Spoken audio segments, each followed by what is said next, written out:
All right, we'll go ahead and get started. Hello, everyone. On behalf of the Environmental Finance Center Network, welcome to another webinar in our PFAS Today, Tomorrow, and Forever series. Today's session is on MCLs are coming very soon. My name is Kristen Crew from the Syracuse University Environmental Finance Center. Before we begin, we're going to go over a few logistics and then we can get started.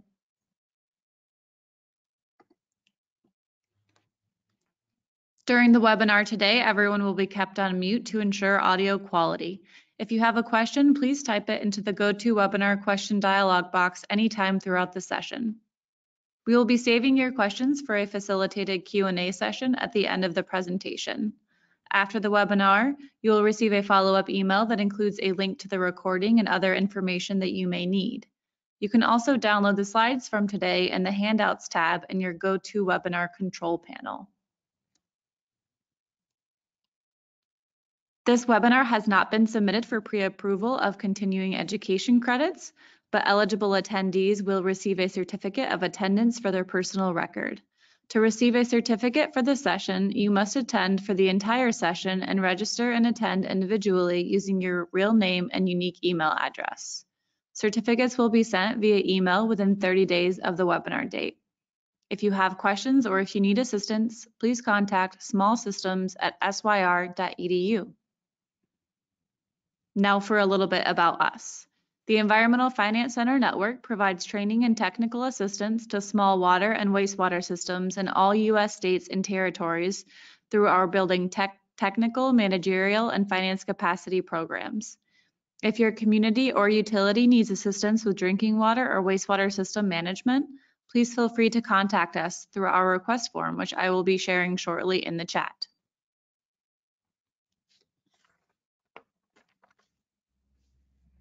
Before we get started, I would like to quickly highlight some of the relevant upcoming events from EFCN.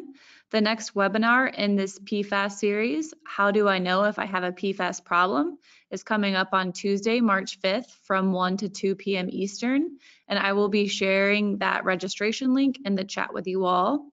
We also have our PFAS peer-to-peer sessions. These are facilitated regional conversations to prepare and strategize for the coming PFAS regulations. Come prepared to ask questions to other professionals and share your experiences and thoughts on PFAS at these sessions. These are led by the Southwest EFC and the EFC at the University of Maryland. I will also be sharing the registration links to those in the chat as well. And on that note, we can go ahead and get started. I would like to introduce our presenter for today, Will Shaffer.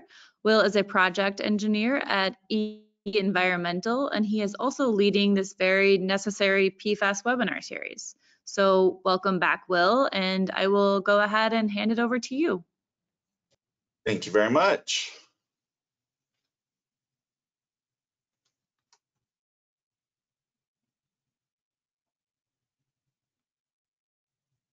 Get the screen sharing going here and we'll get started.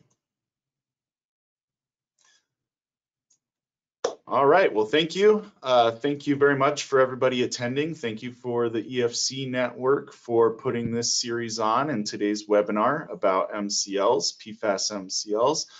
Really excited to be here, really excited to share with you what is going on around the PFAS regulatory environment and future and very imminent MCLs and other regulations coming down the pipeline here. So we're going to take a bit of a deeper dive into that area of PFAS regulations, drinking water MCLs today. This is part of a larger series, PFAS Today, Tomorrow, and Forever. For those of you that attended our webinar at the end of last year, thank you for doing so. And some of this information you might see might be familiar to you from that webinar as we look at kind of the broader view, and then we're going to take a deeper dive. Some of the feedback from that last webinar really drove what we're talking here today. There was a lot of great feedback in the survey after the webinar talking about, hey, I really want to know a lot more about these MCLs that are coming up and what I need to do to prepare.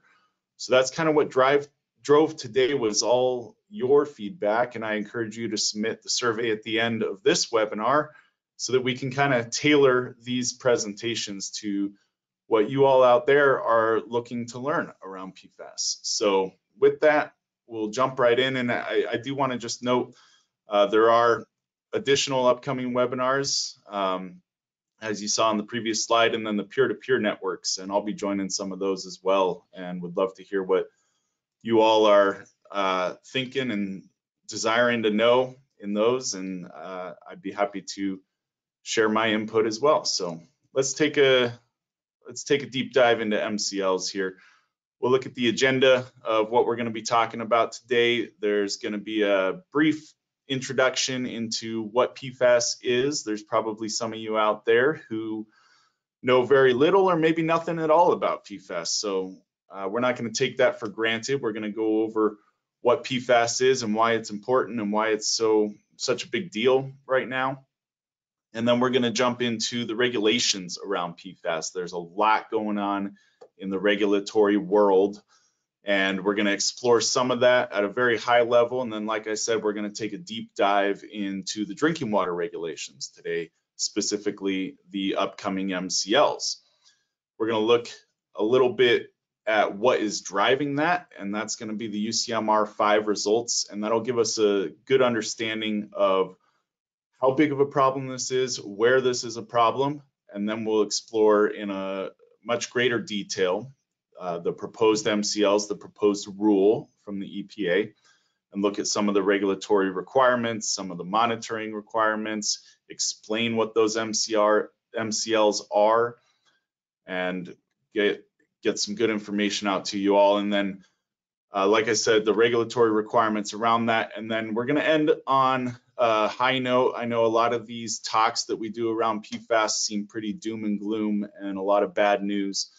But the good news here at the end of the webinar, and stick around for it, because there are funding options available to drinking water systems that are going to have to deal with PFAS impacts in your drinking water supply and drinking water systems. So stick around for that. That'll be some good information there at the end. So with that, brief introduction here, introduction to myself as well as to PFAS. But just so you guys get to know me, my name is Will Shaffer. I am a civil and environmental PE, civil and environmental engineer. And I have specialized throughout my career on emerging contaminants, in particular PFAS. And so over the last 4 or 5 years in particular, I've been assisting a water producer here in Southern California as a PFAS owner's rep, helping educate them on anything and everything related to PFAS, as they have found impacts to their groundwater supply and then PFAS in the drinking water distribution system, and have been working to design, implement, and build PFAS treatment to protect public health and get ahead of these MCLs that are imminent. And so I've been helping them along the way, educating and planning for all of these impacts, and then designing and building and onlining these treatment systems. So really a vast level of experience there from start to finish of these PFAS treatment projects. And I'm only one part of a large team here at EEC Environmental. We are a national environmental engineering consultant. We have a team of various experts that bring kind of a broad range of experience and expertise to PFAS. We have chemists, we have civil and environmental engineers like myself, we have geologists, hydrogeologists that understand the groundwater aspect sides of things, or site contamination things. And then we have regulatory and compliance experts that help with kind of the day-to-day nuts and bolts reporting type of issues around it. And then we are PFAS treatment experts, anything related to granulated activated carbon, ion exchange, RO, all of the above. We've been exploring and designing and helping implement PFAS treatment systems for site remediation and drinking water treatment, and planning for wastewater treatment as well, nationally. So that's a little bit about who we are, a little bit about PFAS. For those of you who this may be new, maybe you've heard about PFAS in the news, or maybe forever chemicals you've seen come up on your news feed. This is what we're talking about. PFAS, it's a jumble. It's per and polyfluoroalkyl substances, but PFAS for short. It's much easier term there, and that is a term for a broad class of chemicals. We're not talking about a single chemical here when we talk about PFAS. We're talking about a broad class of chemicals, upwards of 15,000 different chemical compounds that are fluorinated chemistry that are very useful, and that's why they're everywhere. They are heat resistant, oil resistant, water resistant. You find them on non-stick pans. You find them a lot of consumer products, cosmetics, food packaging, like we've got a pizza box here, or maybe your cheeseburger that you get on the drive home.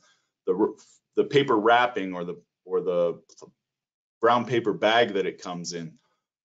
To reduce grease stains on all of that, it's usually PFAS chemistry. You may have it in your clothing. If it's water wicking clothing or oil resistant clothing, or you find it in food packaging, like I said, or the fire resistant, the heat resistant components of PFAS chemistry make it particularly useful for fire retardancy, or AFFF, you may hear aqueous foam foaming. So that's firefighting foam that has been used over the decades at military installations and at airplane hangars and airports nationally. Very useful to extinguish high heat fire, but that relies on PFAS chemistry. And so you see this all around you. You see it in all these consumer products, commercial applications. It was developed back in the 1940s and widely produced in the 50s and 60s and on into today in pretty much everything that we use on a daily basis. And this is one of the reasons that it's become such a big deal, is the ubiquity of PFAS in our daily lives and in the environment. It's just the fact that it is everywhere. And we're going to kind of see that as we dive into the sampling results in a few slides here. But that's one of the big challenges around PFAS, is how do we deal with the fact that it seems like everywhere that we look for it, we find it. And then we've got regulations coming that are trying to clean up PFAS impacts in the environment, regulate it in water and wastewater. And so this is the challenge that we're faced with as engineers like myself, as regulators like many of you here probably are, state and federal regulators, and then drinking water and wastewater system operators and owners.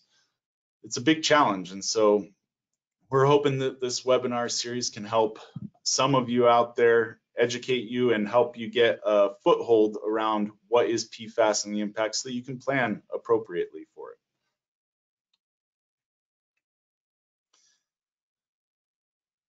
Again, this may be a familiar slide for some of you that attended the last webinar, but stay with me here because this is probably pretty useful for a lot of people who this might be a lot newer for.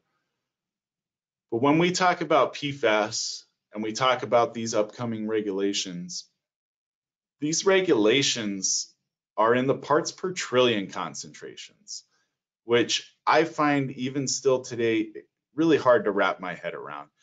If you're a water system owner or operator, you might be used to MCLs, various MCLs that you have to comply with, maybe in the parts per million range or parts per billion even. We're talking parts per trillion, and to contextualize that, it's 1,000 times smaller than a part per billion.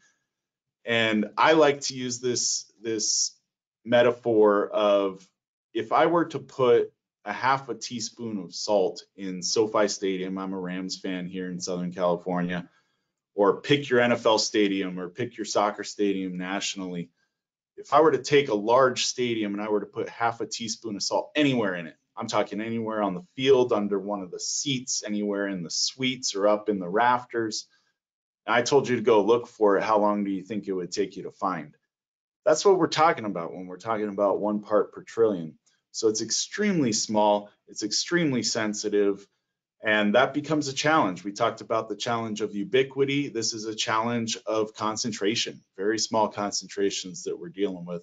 But I just want to get that up front to help understand some of these terms and context and provide some context for what we're going to take a deeper dive into here shortly. So with that, oh, and I forgot to mention, and this might be a good place to pause to mention, if you do have questions along the way, please submit them. If they're very important and relevant to what we're talking about now, we can pause and address those questions. Otherwise, we do have a Q&A session at the end where we will address a lot of those questions. So please submit your questions as we go. Some of those we may address as we go. Others we'll be sure to address at the end. So with that, let's take a kind of 30,000 foot view of what the regulatory environment is around PFAS. And to do that, we got to start with the EPA's PFAS strategic roadmap. This is your go-to source for what is happening around PFAS regulations, what the EPA is doing, where they're going and when, what they're looking at. And there is a lot in this. They released in December their second annual progress report. This is a strategic roadmap that was produced by the EPA a couple years ago, and they've been releasing annual updates on it, on their progress of these regulations every year. And so the most recent one was just a couple months ago in December. And as we look into this, what you're going to find, they have these 3 R's: research, restrict, and remediate, that drive all their efforts. And they say that this is a whole of government effort. They have different agencies and districts all invested into regulating PFAS in the environment. And we're talking the entire environment. We're talking drinking water, wastewater, stormwater, surface water, biosolids, chemical manufacturing and use, industries, air, analytical methods. All of this is being explored. All of this is being researched so that there's a sound foundation for the regulations that they are proposing and adopting over the next few years here. So I encourage you, and throughout this presentation and the slides that are being provided to you, I tried to put some useful links for you down at the bottom of each slide. I encourage you to go follow that link, read their latest update, and that'll give you a greater understanding of exactly where the EPA has been and where they're going on these regulations. But today we are focused on drinking water. We are focused on PFAS MCLs, maximum contaminant levels for PFAS chemicals in drinking water systems. So there's a lot in what the EPA is doing. We're not going to explore all of that today. We're going to look at drinking water systems. We're going to look at MCLs, and I've highlighted that right here in the middle of this slide. I provided some context of some other things that are going on with the EPA and their strategic roadmap. But right here in the middle, you'll see early 2024, the EPA is proposing to finalize MCLs. Again, that's maximum contaminant levels for 6 different PFAS constituents. And you'll see those down at the bottom. That's PFOA, PFOS, PFNA, PFHXS, PFBS, and GenX. And these 6 compounds are the 6 best studied, and we're going to go into what that looks like, and that the EPA feels that they have a sound foundation of science and human health studies in order to regulate and adopt these MCLs. And then I put the other highlighted here in early 2024, and we're saying early 2024, we're already into early 2024. So these could be any day now. Some people are saying they're thinking that this is going to be next month by the end of March. So there's really not a whole lot of time left before we expect the EPA to finalize these MCLs, as well as finalize a CERCLA hazardous substance designation for PFOS and PFOA, which if you want to know what that means, we can maybe have a separate webinar on that. It'll impact a whole lot around PFAS. It will impact drinking water systems as we look at treatment. We'll maybe touch on that towards the end here, but the main focus right now is the MCLs for PFAS. And I wanted to provide a little bit of context of where we came from and the science behind how the EPA is regulating these MCLs. It's through the Safe Drinking Water Act, and there is a rigorous regulatory process before the EPA adopts any new MCL. That's highlighted here. I'm not going to dive into every aspect of it, but what you do need to know is there's the contaminant candidate list, that's the CCL here, and those are things that the EPA thinks may be of concern to human health or to the environment, and they have this broad list of potential candidates that they want to look at for regulation. PFAS have been some of those, and when they decide that they do want to understand more about that, then they enter the UCMR phase of this regulatory process. That's the Unregulated Contaminant Monitoring Rule, UCMR. And this is every 5 years. They take up to 30 CCLs, up to 30 constituents of greatest concern or that they want to learn more about. And then they start implementing a national sampling study so that they can get some better data around the prevalence of these contaminants nationally and whether they should be regulated or not. We are in the UCMR 5, the fifth go around of the UCMR process. We're in that right now.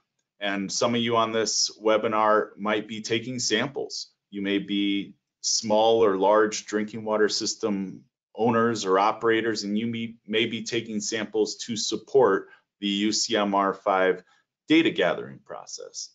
Or maybe if you've been around for a little while, maybe you recall UCMR 3, there were 6 different PFAS constituents that were sampled during the UCMR 3 sampling process, and those are what have been informing the results from that UCMR 3 process are what have been informing the regulatory process that we've been going through over the last couple of years.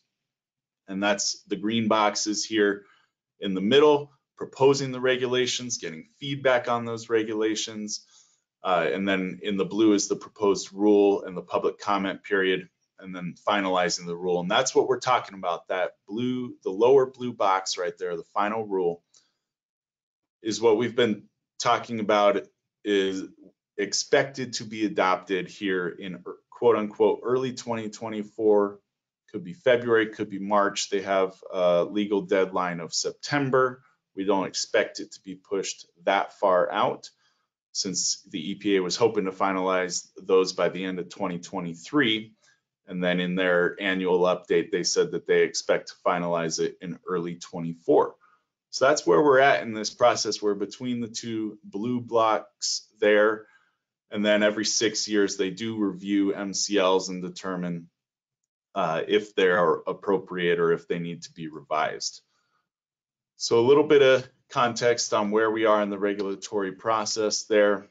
Like I said, we are in the middle of the UCMR 5 data gathering and sampling process. This is a national study, and we're going to dive a little bit into that because that's going to tell you what the science is, what the data is that is driving these MCLs. And just quick overview here, scope of UCMR 5. This is national sampling from January 2023 to December 2025. Quarterly sampling, there's a 29 PFAS constituents in UCMR 5, and then lithium is the 30th CCL constituent that they're sampling for.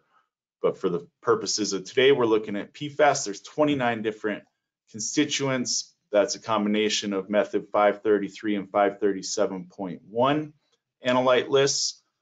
But the 6 that are being proposed for MCLs are 6 of those 29. So we're gathering a lot of data nationally on the prevalence and the presence and the concentrations of these PFAS constituents, these 6 PFAS constituents. Every single large public water system that's a system that serves greater than 10,000 customers is being required to do this sampling under UCMR 5. You may not have done it yet. This is a 3-year program with quarterly sampling, so you may be asked to sample later here in 2024 or in 2025. But every large public water system is being asked to sample these 29 PFAS constituents in their drinking water system. All small public water systems between 3,300 and 10,000 customers are being sampled. And then a representative sample of much smaller public water systems, less than 3,300 customers, is being sampled. So there is a lot of data. I mean, a lot. Their latest data dump, which they release quarterly, you'll see here, they've released about a quarter of the data that they expect to gather so far. They release it every quarter. It's 500,000 rows of sampling results. So there is a lot of data coming in, and it's national data, and we'll see what that looks like here. And it's all publicly available. You can go and find this online. I've provided the link down here at the bottom of this slide to go look at. The EPA put together a nice, they call it a data finder. And that's a table live online that you can filter all these results and see what's going on and what the concentrations are nationally. I provided a bit of a summary table here for you, but what I want to point out here and what the big key takeaway from this is, so far in 3 to 4 quarters of sampling, we're finding that 1 in 5 large systems and about 1 in 10 small systems currently have PFAS concentrations above the proposed MCLs. And you'll see those PFOA, PFOS, and then there's one Gen X hit. So primarily PFOA and PFOS we are seeing concentrations above the proposed MCLs in 1 in 5 large systems, 1 in 10 small systems, or across the board, about 15–16% of all drinking water systems are currently sampling above those MCLs. Doesn't necessarily mean that they would be exceeding the MCLs. Today we'll explain what that looks like because we're averaging results. But I mean, that's a large number, and it's way above and beyond what EPA probably saw during the UCMR3 sampling data, because they had much higher detection limits at that time. But with the drop in detection limits, we're seeing more and more of these systems nationally that are impacted. And the EPA has another tool. There's the data finder tool, which is kind of that tabulated data. They have another tool, there's a link down here at the bottom, to what they call the PFAS analytic tools. And this is a great tool, and there's a lot of information that goes into this. A lot of the publicly available information from states, from various EPA programs, all gets funneled into this analytic tool, and you can filter the data and you can visualize it. They've got maps here. And so that's what I did. I said, what are those systems that are currently testing above proposed MCLs, and put those filters on there. And this is what it looks like across the nation. Again, so far, this is as of January and the data dump that they did at the end of the year. This is what it looks like. And the big takeaway here is this is a national problem. This isn't regional. This isn't due to, one area's type of industry or something like that. You see this across the nation. You see dots scattered all over. And as we continue to do additional sampling nationally, you're going to see more and more of those dots pop up. But this is what 15% of all public water systems looks like. You're going to see a lot of that concentration in large urban or metro areas, or areas that have industry.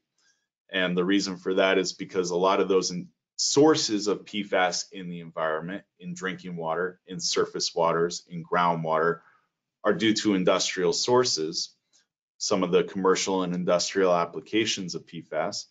But even still, this is ubiquitous. This is a national problem that needs to be addressed, and we're going to talk about what that looks like and how to address that. This has been a lot. Even I'll admit, there's a lot of information here. So I like to pause and I like to do these recaps. Let's talk about what are the key takeaways. At the end of the day, what do I want you taking away from this webinar? One, there is a strategic roadmap that is guiding all of this. Go look it up. There's a lot of information there that you can learn. but it's a whole of government approach. They're looking at PFAS in every aspect of the environment. So just be aware there's going to be a lot more coming down the pipe for this. What is the impact of it? Somewhere between 10 to 20 of public drinking water systems nationally likely have a PFAS problem that needs to be addressed. This is a ubiquitous chemical. It's everywhere that we look for it. This is the challenge that we're faced with.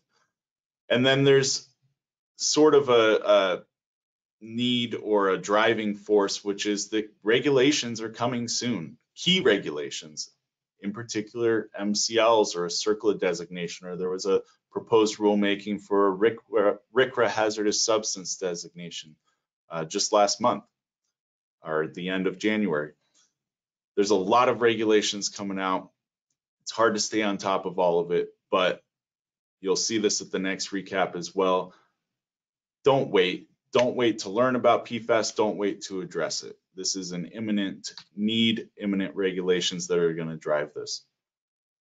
So let's look at what those MCLs are. This is kind of the meat of today's presentation.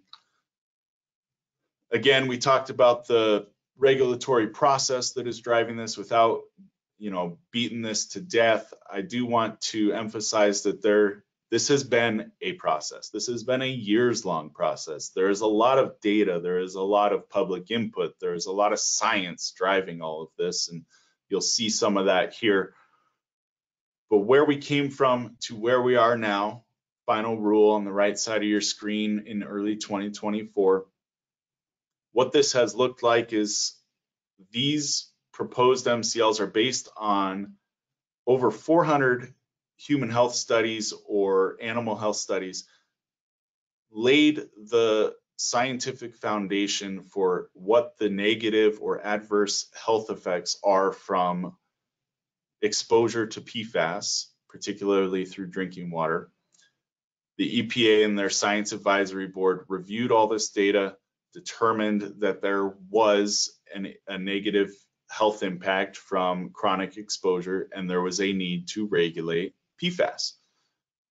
From that, they developed health advisory levels, HALs. For PFOA, it was 0.004, this isn't a typo, parts per trillion. This is 4 parts per quadrillion. We talked about how small a part per trillion is. It's basically 0. PFOS, again, 0.02 parts per trillion was the health advisory level from the EPA. Again, basically 0. We don't even have analytical methods that can quantify these constituents down to those levels. So therefore, it is in effect a health advisory level of 0. There is no safe exposure for chronic lifetime exposure to PFAS in drinking water, and therefore it must be regulated as strictly as possible.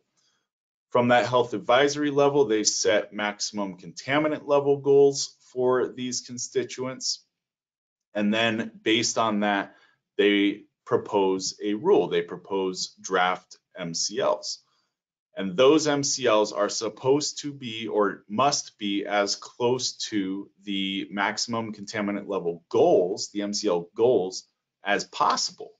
The MCL goals are there, and those are the levels that would protect human health without considering things, like I said, like analytical detection limits.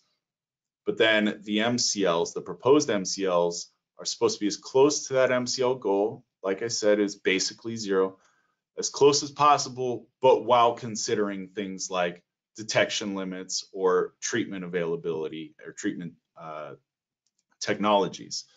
So that's where we find ourselves. We have proposed MCLs. We'll look at what those are on the next slide. And then we're moving towards finalizing those proposed MCLs. We are talking about today the federal EPA's proposed MCLs. It's important to understand there are certain states, and this is not an exhaustive list on this table, there are certain states across the nation that have adopted drinking water MCLs already. These are finalized, these are in effect, and some of you on here may already be dealing with this, and you could probably teach this better than me then if you're already complying with these MCLs. But there are states across the US that have already adopted MCLs. we're looking at the federal MCLs. And once the US EPA, the federal EPA finalizes those drinking water MCLs, that becomes a national MCL that all states, all drinking water systems nationally have to comply with. There's two important takeaways here that I want to talk about. One is that there are these 6 MCLs that every drinking water system will have to comply with. But depending on where you are, there may be additional state-specific MCLs that you have to comply with that are not part of this rulemaking that we're talking about today. Just be aware of that. We're not going to dive into what all the state-specific MCLs are today, but be aware there may be additional MCLs based on your state regulations that you have to comply with. And some of those are listed here.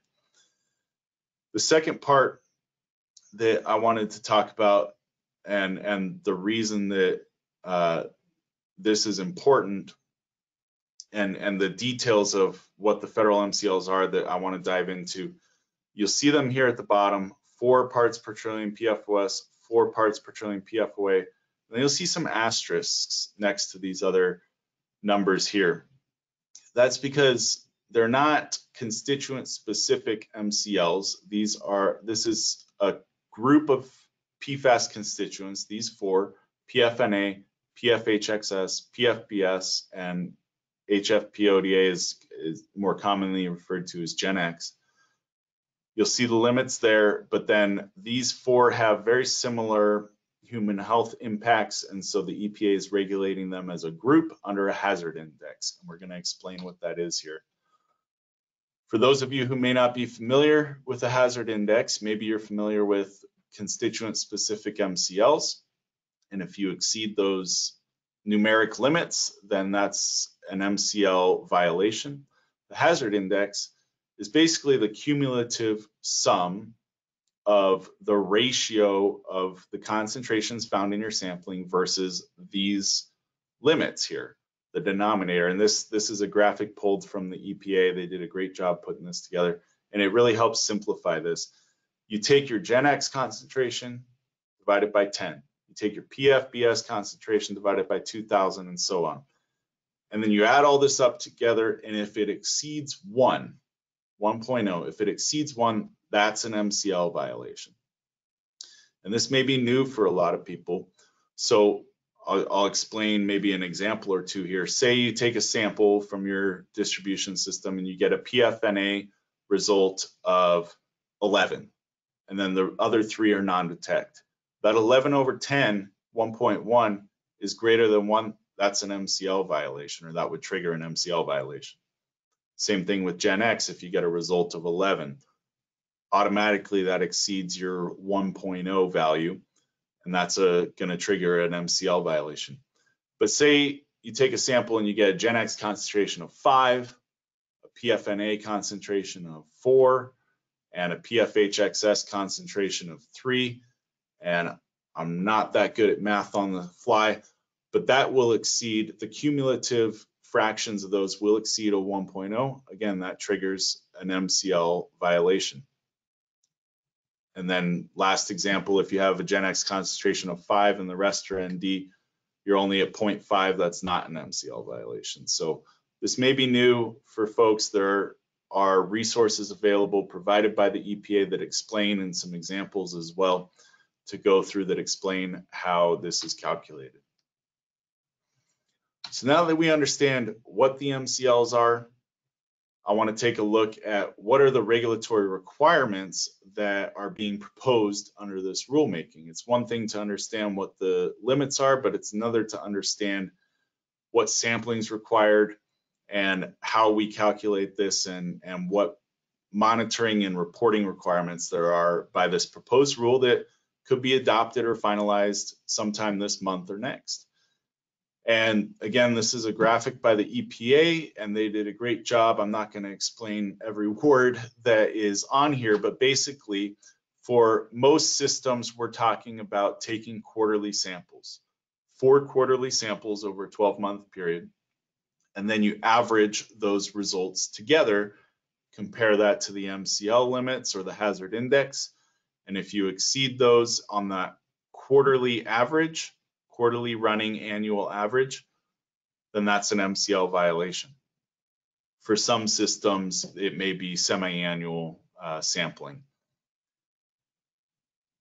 But then if you don't have PFAS in your drinking water, you have very low levels of PFAS, you may not have to do quarterly sampling. You may demonstrate that this is not a concern to our drinking water system and to our customers. And therefore, based on those lower level results, there's something called a trigger level. If you're below that, then you may enter triennial monitoring, where you take a sample every 3 years. If that sample exceeds the limits, then that may trigger you to drop back into quarterly sampling. What does that sampling look like? It's the entry point to the distribution system that we're talking about. A lot of you are probably very familiar with this, complying with MCLs, other MCLs.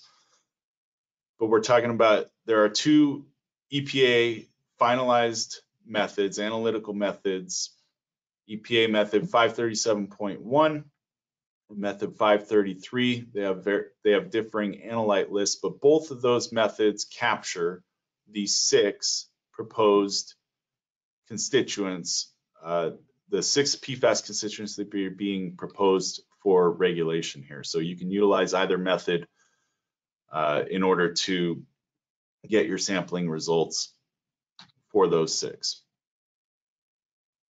And then again, I just want to emphasize one point on here that may not be obvious. We talked about this quarterly running annual average. You average your last 4 quarterly results and compare that to the MCLs. If you exceed it, that's a violation. But one point that may not be immediately obvious is the upper right corner. If you have a single sample that exceeds 4 times the MCL at any sampling point, that's a violation. It's not, you don't even have to average your last 4 quarters of results, or maybe you've been in triennial monitoring and suddenly you have a really high hit that drops you back into quarterly. But that one hit that's above 4 times the MCL is a violation. That's because even if you had 3 quarters of non-detect, your average would still exceed the MCLs there. And now this is one of the biggest takeaways and one of the key things I want to hammer home here. We've explored what those MCLs are, what the regulatory requirements around them are. How do we comply with this? And what does that look like? Let's say an MCL is finalized early 2024. Let's say it's March of 2024. You have 3 years to comply. If you are a drinking water system, you have 3 years to comply with that MCL. There may be additional extensions possible. I'm going to explore that in just a second. But for all intents and purposes, you have 3 years. So you're talking about March 2027. If you're sampling and you exceed an MCL, that's a violation. So you have 3 years to do your sampling. That's your monitoring here. And that's 4 quarters of monitoring, a year of monitoring. And based on that, then maybe you know if you're going to exceed MCLs. Okay, let's start planning. Let's start thinking about how we're going to address this. Is there an alternate water source that may be non-detect that we can switch to? Or can we blend to get below those levels? Or do we need to put in treatment? If you need to put in treatment, how long does it take you to plan and do the preliminary design for that treatment? And then the full design, maybe 3 to 9 months we're talking about. And then once we've got a design, we got to go out to bid to build it. We got to procure the equipment. We might be talking about pressure vessels, granulated activated carbon or ion exchange. But pressure vessel treatment, those pressure vessels, or maybe we need a new transformer for the additional booster pumps that we got to put in. Some of those items may take up to 2 years to procure with all these supply chain issues and the long procurement timelines. And then we have to build the thing once we have the equipment. That may be another 6 to 12 or 18 months. I mean, we're already way past 3 years at this point. And the reason I bring this up is I want to drive home the fact that MCLs are coming. They're going to be adopted. Don't wait. Don't wait until they're adopted to start figuring these things out. start planning for it, start doing your sampling. You probably already are under UCM MAR 5 or will soon. Start taking those samples so that you can determine if you have a problem and how you're going to address that, because there's going to be a rush here. We're talking 15% of systems nationally that are all going to be trying to treat for PFAS at the same time, and there's a limited supply of manufacturers and producers of the treatment equipment that may or may not be ready to meet that demand. So I would advise that we plan ahead, we get going right away on this to determine if we have a problem, and if we do, how we're going to address that problem. We talked a little bit about the extensions. I know that it may be hard to comply with that 3 years. There may be extensions available based on the discretion of the agencies enforcing. All systems may qualify for 2 additional years if that time is needed for capital improvements, like we said, procurement of vessels or treatment. And then if there's other compelling factors for disadvantaged communities, there may be additional extensions there on the compliance timeline, or small systems that need financial assistance, there may be, but don't count on it. Let's act now. Let's get ahead of this thing and start planning for what we need to do. I also don't want to ignore, we've been talking a lot about drinking water system operators or owners. I also don't want to ignore, there may be state regulators on here. Maybe you're in a state that hasn't regulated PFAS to date, but now you've got a federal MCL that you need to comply with. How do we plan on that? What are the requirements for us as the primacy agency? These would be state environmental quality agencies, or Indian tribes would qualify as well. So there's a list of requirements for you, and I've put the reference to the proposed rule here of where to look at to find some more details on what these additional requirements are. And a lot of these may be familiar for other MCLs in the past if you've been around for other MCL finalizations. I've put asterisks on 2 items that might be unique to PFAS, and that's issue variances and exemptions, which we listed some of those on the previous slide. Some of those have not been in previous rulemaking, and the EPA has recognized the unique challenge of PFAS here. So familiarize yourself with those exemptions and who may or may not qualify for those. And then emergency planning is also something we need to be prepared if there is a emergency need to provide water, and there may be specific requirements. Like right now, the guidance says do not provide bottled water because we don't have data about what the PFAS concentrations in bottled water are. So there may be some real unique challenges to things like emergency planning for PFAS. So I want to get to the end here so we can get to some Q&A, but here's a quick hit. For MCLs, there are the 6 constituents that are being regulated. Please remember there may be state-specific MCLs that you need to comply with, and there is that difference between a quantitative MCL of 4 parts per trillion for PFOS or PFOA versus the hazard index for the other 4. We talked about monitoring requirements, the quarterly running annual average that would trigger a MCL violation. And then there's this trigger rule that if you have low concentrations, you may enter triennial monitoring. And then again, like I said, the big takeaway is let's act now. There's not a lot of time left, or not a lot of time available to us to start planning and reacting to this regulation. And then I do want to hit on funding options here, and I've provided a lot of references and resources to you. I provided some links. The big one is the bipartisan infrastructure law that has allocated or provided $9 billion of federal funding to address PFAS in drinking water. $4 billion of that is through state revolving funds. 25% or $1 billion of that is committed to disadvantaged communities or small systems serving less than 25,000 people. And then there's $5 billion of that $9 billion that is grant type money The EFC has had webinars that discuss what the difference between some of these programs are, and they're great resources. Go back, I attended one maybe about a month ago. But $5 billion of that is grant type money for small and disadvantaged communities. $2 billion of it was appropriated last year in February 2023. So that's available for funding now to small and disadvantaged communities. There's no cost share match requirements. The small threshold is 10,000 people or less, or if you qualify as a disadvantaged community. And then 2% of that, $20 million, is allocated for tribal governments as well to address PFAS impacts. That looks like sampling, planning, design, construction of PFAS treatment, if necessary, or finding alternate sources.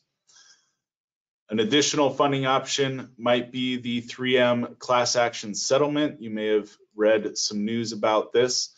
It's it's somewhere between 10 to 12 and some odd billion dollars that 3M has proposed a settlement to settle all drinking water PFAS liability, current and future liabilities.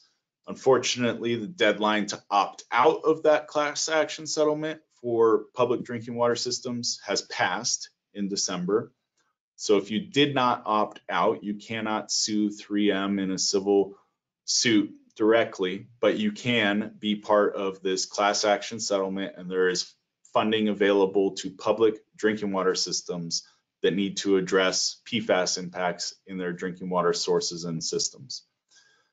Just the other day, there was a final fairness hearing that kind of finalizes this settlement, determines if it's fair, determines what the amount is, and we're going to hear what the fallout of that is, I expect, in the coming week.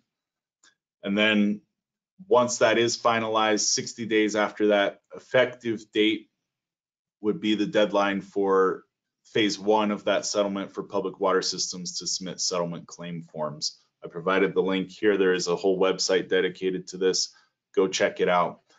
And then I always encourage you to leverage the EFC network they have a whole funding page to look at what funding options might be available to you.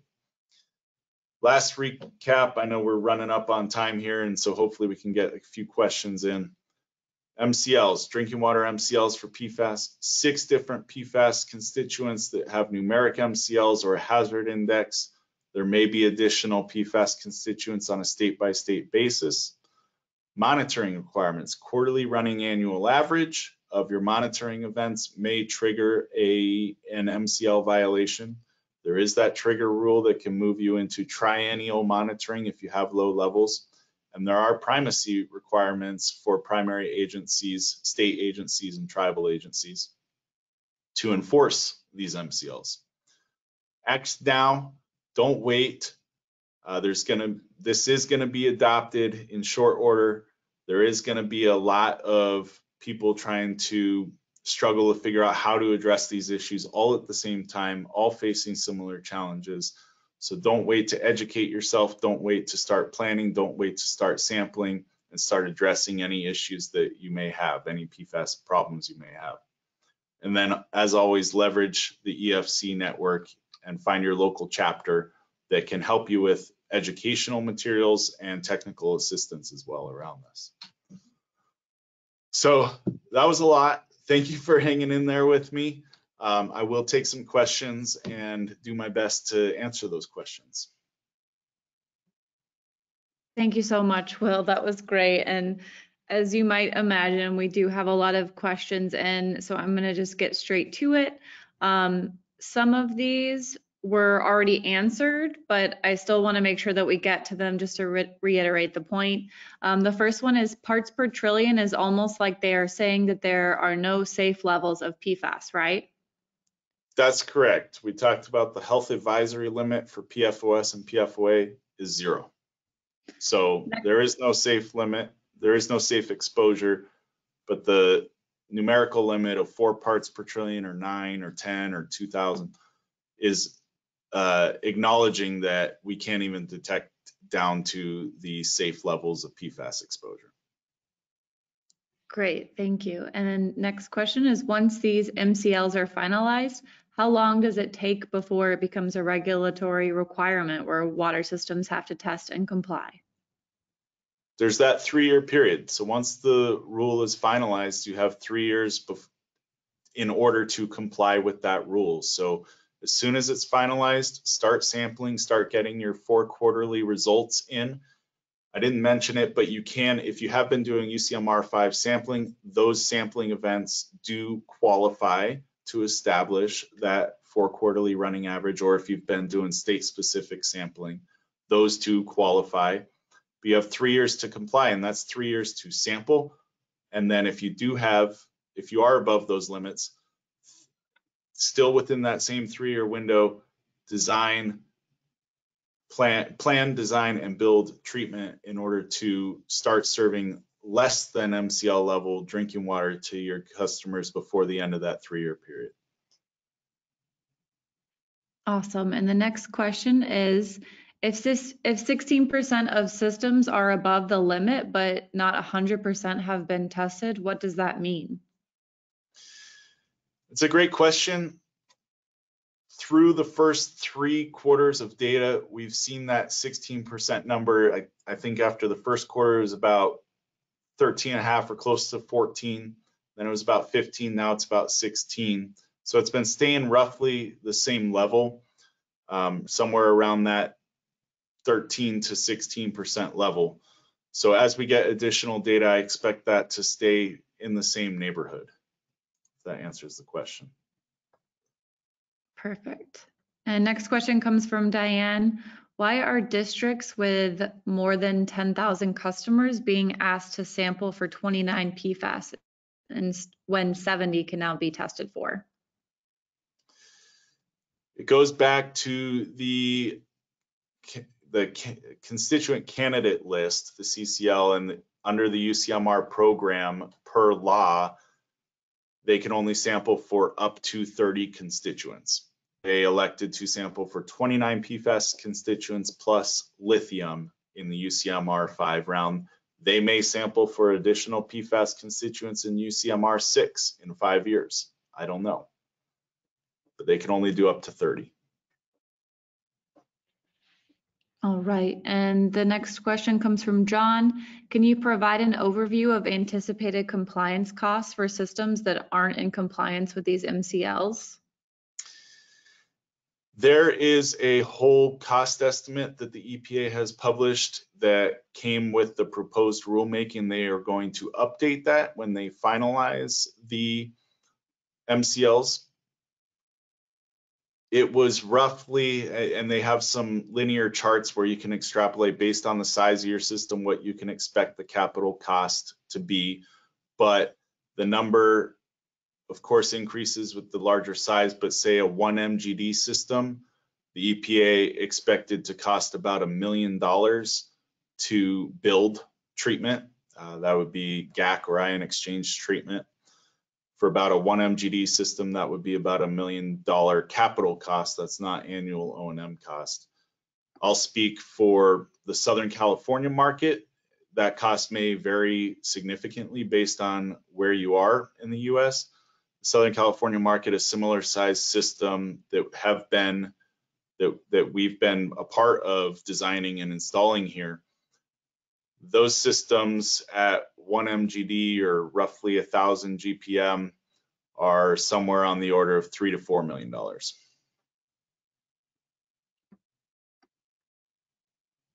Great, thank you. And next question, has the EPA taken into consideration wholesale systems? We supply 100% to 3 systems over 10,000. We will be required to test each system at the EP. That is going to be a large cost.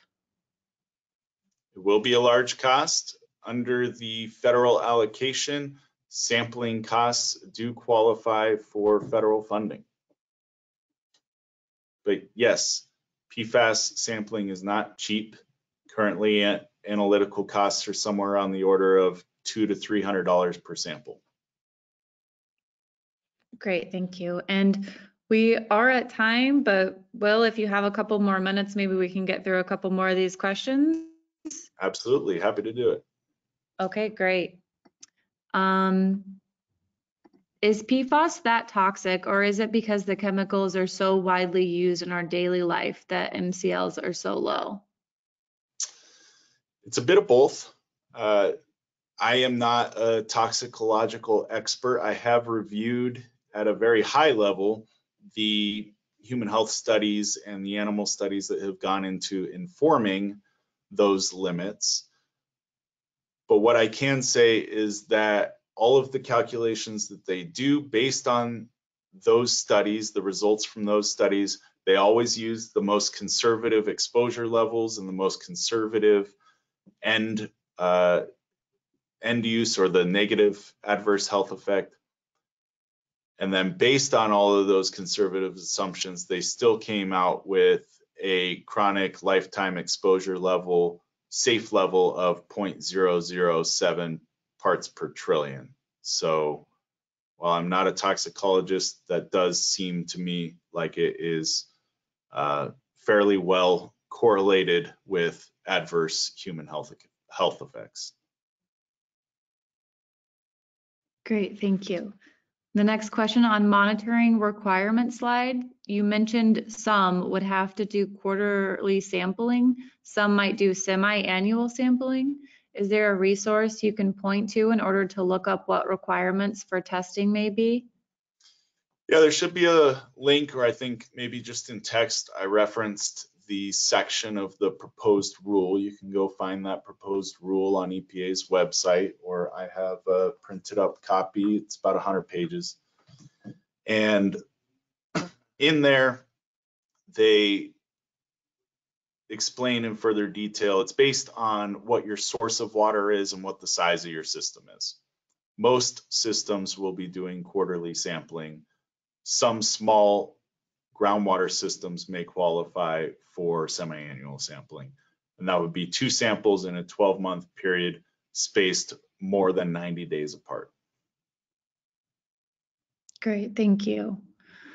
Next question, we've tested using 537.1 and 533. The same sample produces 2 different results. Do you suspect that the regulation will state which test will be required to be used? Right now, the proposed regulation states both. So I can't speak to whether they adopt one or the other. My guess is that they will still, the EPA will still allow both, because that provides greater flexibility for the systems and for the labs. If one lab is certified to run 533 in your area and one lab certified to run only 537.1, that's 2 labs available to drinking water systems in your area rather than just one.